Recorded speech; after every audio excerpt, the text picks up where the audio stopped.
La justicia en los últimos días resolvió que la disposición que había tomado el Partido Radical de homologar solamente a una lista, la que lleva de candidato a Marcos Carazo y que represente el acuerdo entre Mario Negri y Ramón Mestre, había sido ilegítima como resolución y por lo tanto habilitó la participación de una lista que había quedado fuera de carrera precisamente porque el partido no la había homologado. Es la lista de Rodrigo de Loredo, ex legislador, actual concejal de la ciudad de Córdoba, y durante este fin de semana una figura nacional como es el senador Martín Lustó se metió en la interna cordobesa con críticas fuertes principalmente a Mario Negri, que sin nombrarlo dijo que es un crítico muy asiduo y muy duro de las actitudes autoritarias que le reprocha al kirchnerismo, pero que adentro del partido en Córdoba tiene las mismas metodologías y las mismas acciones que critica a nivel nacional. Durante el fin de semana tuvimos oportunidad de hablar en exclusiva con Martín Lustó. Escuchamos lo que tiene para decir, tanto de la interna radical como de lo que es su especialidad, la economía nacional, cómo la ve, cómo está. Las decisiones que está tomando el gobierno son las correctas para sacar al país de esta crisis tan profunda. Escuchamos a Lustó. Bueno, Martín, en Río Cuarto, como parte de una recorrida acompañando a Rodrigo de Loredo, acompañándolo ¿por qué? Porque la verdad es que ahora vamos a tener elecciones, ¿sí? Y este es un partido que se acostumbró a hablarse a sí mismo, pero que dejó de hablar a la gente. Y cuando vengan las elecciones, nosotros estamos viendo ya que el kirchnerismo, el Frente de Todos, se está cristinizando. Y en Juntos por el Cambio, una de las cosas que se necesita hacer es un aprendizaje de aquellas cosas que funcionaron mal y construir una coalición más amplia. Y es muy difícil construir una coalición más amplia si el radicalismo no es más amplio, y es difícil construir una coalición mejor si el radicalismo no es mejor. Y la única manera en que el radicalismo va a ser mejor es si hace algunas cosas. Una de ellas es competir, para ver quiénes están más validados por la sociedad. La otra cosa que va a hacer mejor el radicalismo es si sus candidatos, validados por la gente, son aquellos que quieren gestionar, y no aquellos que están cómodos en la superestructura o en lo legislativo. Y lo tercero es si son aquellos dirigentes que tienen el coraje suficiente para hablar o para debatir internamente o hasta para competir cuando las cosas son difíciles. Y vemos muchos dirigentes que cuando había que hablar dentro de Juntos por el Cambio no lo hicieron, y que no me sorprende que ahora no quieran competir. Creo que mucho tiempo hacia la comodidad, y lo que hay que transitar es la incomodidad de hacerse cargo de la gestión y la incomodidad de testearse de cara a la gente, la comodidad de hablar a los otros, no a los propios. Y creo que Sumar en la provincia está representando eso. Es lo mismo que siento yo en la ciudad de Buenos Aires, es lo mismo que la alianza que apoyamos en la provincia de Buenos Aires, se llama Protagonismo Radical, ¿sí? Que a mí me gusta ese nombre. Sumar me gusta porque quiere decir que hay que ampliar. Protagonismo Radical me gusta porque asumir el protagonismo es correr riesgos. Y me gusta volver a la fuente de la palabra radical, que por un lado identifica nuestras raíces, pero por otro lado quiere decir que hay que cambiar algo. Cuando uno habla de un cambio radical, quiere decir que hay que hacer un cambio muy profundo. Un protagonismo que ha perdido. Sí, sin ninguna duda que ha perdido. Y no lo ha perdido porque no ha tenido vocación de tenerlo. Esa es la verdad. Porque yo veo que ahora reclaman, no fue una coalición de gobierno, fue una alianza electoral, no participábamos de las decisiones, no nos dejaban co-conducir, pero no se ganaron en la cancha con la gente la capacidad de conducir, porque en esas pasos se perdió 25-3. Entonces es muy difícil reclamar algo que uno no se ganó con la voz, con los votos o con la gestión. Y eso hace, lo hablábamos antes con Marcos y con Rodrigo, hace un partido que desarrolló una suerte de complejo de minoría, ¿no? Algunos tienen complejo de inferioridad, que quiere decir que se sienten menos que los demás. Hay una parte del radicalismo que desarrolló un complejo de minoría, se siente que su rol es ser minoría y está cómodo siendo minoría. Y hay un montón de radicales de todas las edades, en todos lados, que están cansados de eso y están empezando a manifestarse. La provincia de Buenos Aires, Córdoba, está pasando en San Luis, está pasando en Entre Ríos, obviamente en la ciudad de Buenos Aires. Hay otros lugares donde no es necesario porque el radicalismo no tiene esa vocación, lo vemos en Mendoza. Pero es un radicalismo que tiene que recobrar protagonismo en el centro del país. Y asumirse como opción de poder. Sí, asumirse como vehículo de transformación de la realidad. Y eso es disputar poder. Y eso es disputar poder de cara a la gente, poder para transformar. Sí, y por eso también hay que abrazar las PASO. Yo veo un montón de dirigentes que se llenan la boca con las PASO cuando el gobierno las quiere cambiar, pero en su momento no las quisieron usar. Y a mí me gusta que haya internas, porque otra vez es abrir el partido, más me gusta que haya PASO, porque es abrirlo a la sociedad, y es ver a quienes uno logra interpelar, es ver a quienes uno logra atraer, y además una cosa adicional, que si uno, cuando el partido está cerrado, es muy difícil traer figuras validadas por la sociedad que no están adentro. ¿Por qué? Porque después el que tiene la llave del partido las administra.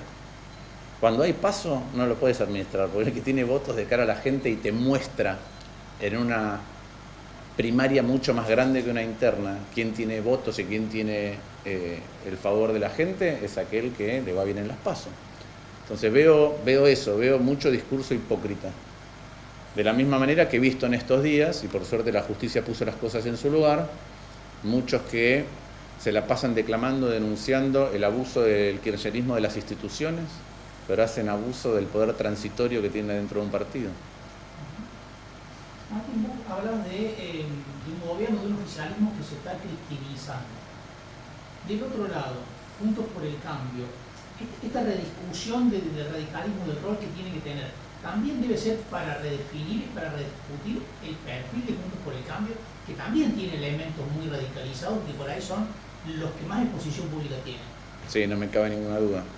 Antes, Marcos en una conferencia de prensa dijo que nosotros somos críticos del kirchnerismo, pero también somos autocríticos, porque la manera de ir a reconquistar no solo a los que votaron antes por Cambiemos y hoy no están, sino a otros que en su momento no votaron, no quisieron venir, dirigentes o espacios políticos, es entender qué es lo que se hizo mal. Y para mí entender lo que se hizo mal requiere un debate mucho más profundo y un diagnóstico de qué es lo que le ocurre a la Argentina mucho menos superficial. Y a veces, obviamente, es más fácil conseguir metraje en los medios diciendo cosas estridentes. Yo creo que esas cosas estridentes producen dos cosas. Por un lado, producen empatía con el enojo, pero nosotros para transformar la realidad no queremos liderar el enojo, queremos liderar la esperanza, no el enojo. Queremos liderar ilusión, queremos liderar la posibilidad de gestionar para transformar las cosas, no el enojo. El enojo no nos va a llevar a ningún lugar. Y yo creo que esa estridencia comete muchos errores tácticos con el kirchnerismo, que es que le da la excusa al kirchnerismo para hablar de otras cosas cuando comete errores muy graves. Ejemplo, la vacunación VIP.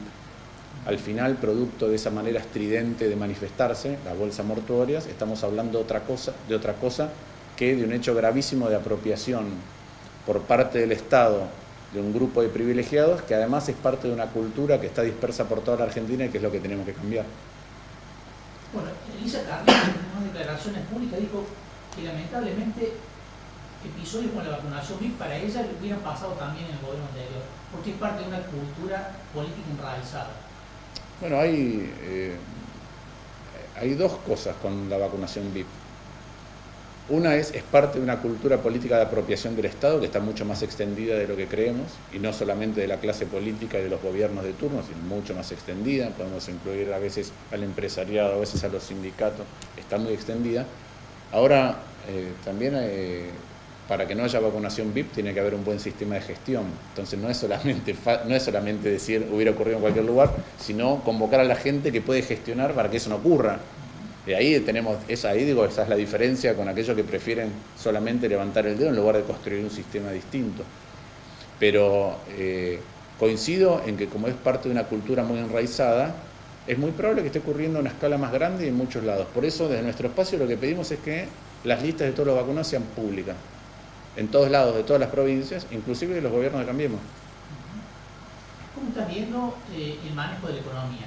El gobierno está tratando de contener la inflación a través de pisar un poco el tipo de cambio, retrasar el ritmo de devaluación, tratando de cerrar acuerdos de precios y salarios. ¿Es el camino para solucionar los problemas que tiene hoy el país, que son graves? ¿Vos viste la película El Día de la Marmota? Sí. Bueno, es el Día de la Marmota. En la Argentina te levantás y es siempre el mismo día.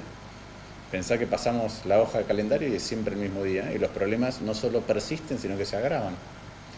¿Qué es lo que veo con la economía? Veo un presidente que dijo que va a poner a la Argentina de pie, y después dijo que quería cerrar la grieta, ¿sí? Las dos cosas en conjunto deberían decirnos no solamente cómo ponernos de pie, sino convocarnos a caminar todos juntos. Hay un libro muy lindo que se llama Fuego y Cenizas, de un candidato del Partido Liberal canadiense, que no pudo ser primer ministro, pero que dice que la política es el arte de imaginarnos mejores todos juntos. Bueno, sin ese rumbo, con toda la incertidumbre que hay en la Argentina, sin un esbozo de hacia dónde vamos a caminar todos juntos, la economía no va a arrancar. Más allá de los errores que se van acumulando, sin algo que mire hacia adelante, que nos convoque a todos, no va a arrancar. Y yo creo que el presidente, desde hace bastante tiempo, viene haciendo trizas esa imagen de que se puede trabajar todos juntos, y el último escalón de eso es la inauguración de sesiones del Congreso. Bueno, ahí principalmente con el discurso haciendo eje en la justicia, ¿no? Y en esto que se está debatiendo ahora de una comisión bicameral para controlarlo. ¿Cómo lo ves? Mira, no solamente eso, el presidente hizo un discurso leído, es decir, que alguien lo escribió y lo revisaron, que era absolutamente incoherente de una página a la otra. ¿Ves? Por ejemplo, dijo que no había que judicializar la política y anunció una querella criminal por el crédito del Fondo Monetario Internacional, que uno puede, yo lo he debatido, uno puede decir si está bien o está mal, pero la verdad que es una decisión de política económica, no es materia judicial.